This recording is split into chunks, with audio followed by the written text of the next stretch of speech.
أنا ما عندي جنسية لا أمريكية ولا بريطانية، بس أنا من أبناء الداخل. بيتي ذاك موجود بالعمارة، هاي اللقطة اللي طلعتها قبل أروح أنزل بين الناس. لله الحمد في 7 وزارات وهيئات لم يؤشر، وهذا بشهادة الأجهزة الرقابية، لم يؤشر ملف فساد أو استغلال للمنصب. بس مواليد حضرتك؟ 4/3/77. محمد شياب صباح.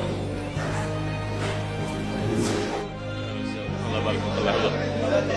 وعندكم ما يشوفون آلة رسمية معتمدة. اي معتمد. مجموعة فلاحين هو يخفف عليهم. اريدك سالم. وعلى الدوائر. يعني هو جاي 20 دولار مش قد حصتين. كم كيس؟